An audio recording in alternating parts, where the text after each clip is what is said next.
mandate of the Royal Bahamas Defense Force is firm, with their works expanding over many miles of territorial waters.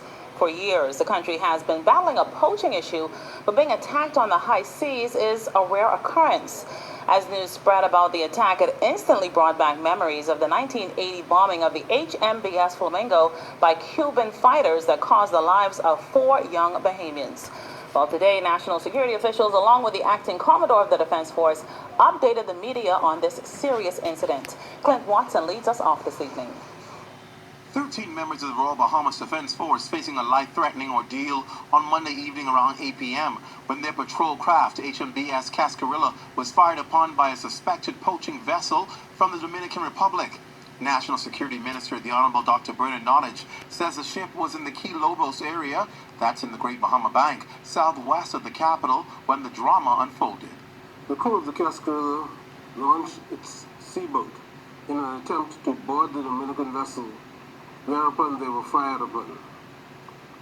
The crew of the Cascarilla returned fire.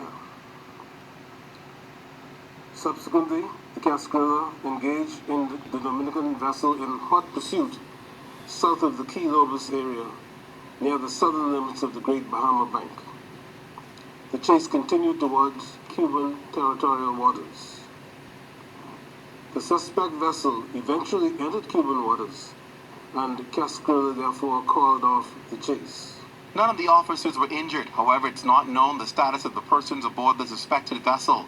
The Cuban border guard was informed about the foreign vessel entering their waters. Prior to this incident, 2 Dominican nationals on board 2 fishing skiffs in the Key Lobos area were taken into custody. HMBS Cascarilla is continuing to patrol the area, with HMBS Durward Knowles now joining the patrol. Reports received from a Bahamian fishing vessel in the area indicate that the suspect vessel may have been in company with 2 other Dominican vessels. Acting Commodore Bethel says thanks to the Sandy Bottom project and the acquisition of new vessels like this one, they're able to have better surveillance of the archipelago of islands. And in this case, it's working.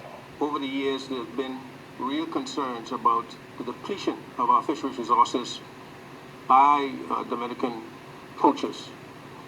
Based on the reports I've received from the local fishermen, the Defense Force seems to have had some degree of success in that reported sightings have been significantly reduced. These poachers significantly impact the yield from our waters and, as a domino effect, impact local fishermen yields. In June of this year, the Defense Forces were successful in apprehending a Dominican fishing vessel, which resulted in the confiscation of some 8,000 pounds of fishery products, and resulted in those Dominicans being charged before the courts. As to why our Defense Force, with its state-of-the-art new fleet, was not able to apprehend the poachers, upon sighting the vessel, the Defense Force vessel gave chase, and during that time, that vessel was seeking to enter the territorial boundaries of another country, which is out of our jurisdiction. Acting Commodore Tellis Bethel says the new satellite bases throughout the Bahamas allow better monitoring and patrolling of the waters. He says this, complemented with the increased fleet, allows for better monitoring of poachers, illegal migrants, firearm smuggling, and fish violations, and other offenses on the high seas. Now, the Foreign Affairs Minister is already in Dominican Republic on other business. He's been communicated to by the National Security Minister on the issue and asked to bring it up with the authorities there.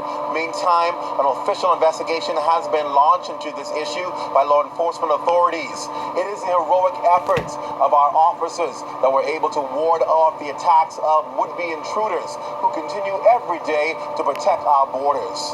Aboard the Lignum Vitae, I'm Clint Watson, ZNS Network News.